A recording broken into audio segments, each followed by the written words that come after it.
Keithel Fambi Singna Tmc Da Thomjillakhre Police ka Muknabada Keithel Fambi ama Nupi Police ama Sokle Thawal Keithel gi 0 km da hangdolakliba Vishal Mega Mart ki shop license Thawal Municipal Council Tmc na kaktriba fawba Thawal Keithel da platform amadi dukan Fambi Singna Tmc da makhal makhagi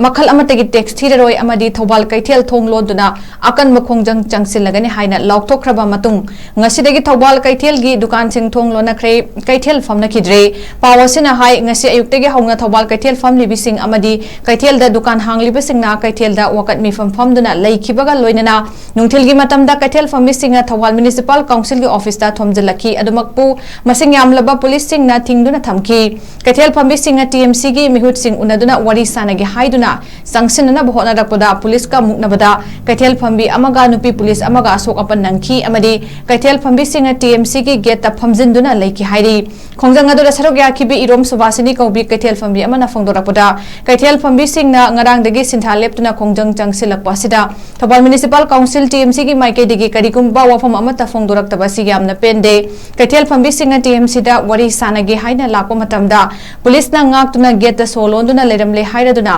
Tmc na pamlibasi Keithel Fambi Singha police ka khut thanaba sira haina su hanglakli Vishal Mega Mart Thawal gi license ka tri fawba Keithel Fambi Sing khongjang haloi Tmc da Keithel gi tax karoi Keithel Fambi Singna tapna sitharakpa aduga business saungna tawriba sing aduna asum yoselakpa sigi marakta mireng sana ubangam daba singna lana comment piba tawbigano isa isu gi matamdadi karwar macha tawriba sing mutkibagi phibam da leiribani hairaduna ngahaki oizaba thibada wangang bigano haiki mahakna makhata na hai pot hong daba thirakanu lamdamasigi paisa khonggatlaga mapanda pukiga dawribani maramaduna iramdamasi kansi hairagadi aikoi amata oina manaba ama mathautai madudi natana miroi khujo kharage damak aikoina lepkumsi hairaduna aikoi makhata pandam phangdriba phawba khongjang changsin khigani amadi Tmc ka Keithel Fambi Singha gi compensation tangani haiki ngarang dagi akoina lauthok chakibagi matung ina akoi ngarang dagi sintha lepa hobani adu ngarang dagi sintha lepaga hobase municipality na ngasi pawba kari kunbi amata hairakta base akoi yamna pendaba yamna nungaitaba aduga loina na akoi municipality da kari legi na lakpa matamda police na yomaga leirame moigi sidaida gate thonglon laga leirame aduba akoina thajade changge haiba matamda ju thonglon laga leirame ba samaina sum tawraga aikoi se police kara thajalaga aikoi da phut thahanba moiga akoi ga namna hanba siraba moina pami se adu itaradi aikoi na haidokibagi matung ina aikoi di head track license aikoi na phangdri babawbadi moina pidri babawbadi aikoi khongjang halloi akoi khongjang changsingani tayong bisal mega mark se head hongtokri ba makai akoi gi kathen gi tek se suka karoi ngarang jo haijagrabani amuka jo hanni hairi akoi hek akoi gi mega mark se ha toktriba makai akoi municipality da akoi gi tax karoi loina na aikoi na kari gumbada akoi kathe nupi akoi na tamna mithai ama ummaga mithai se mithai michi dawna akoi na tamna sirakpa adagi akoi gi big business kangbu sina akoi gi macha singbu sasalakpa asumba kaya adagi mieng sana ubangam daba kaya amana comment piba tawbiganu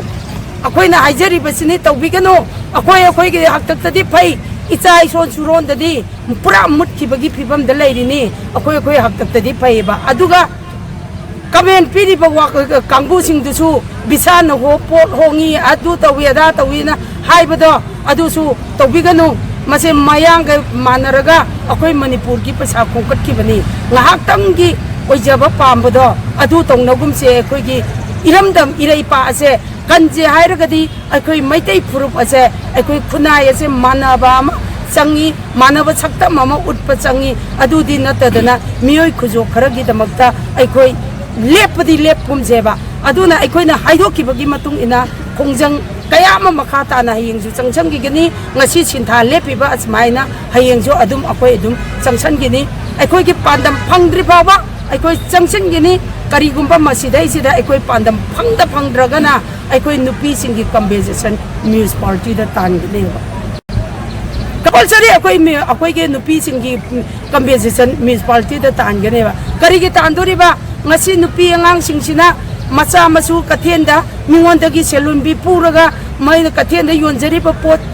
adugi paisa duna macha gi lairik tamaliba khata lairiba kolom lairiba phi thiriba asigumlaba kaya ase sugumba mayam sina adagi migi landol oigadoriba migi nongmagi kari paisa selunbi hungkal liba bengi paisa hungkal liba sumba mayam se punna lupsal abanina aikoi gi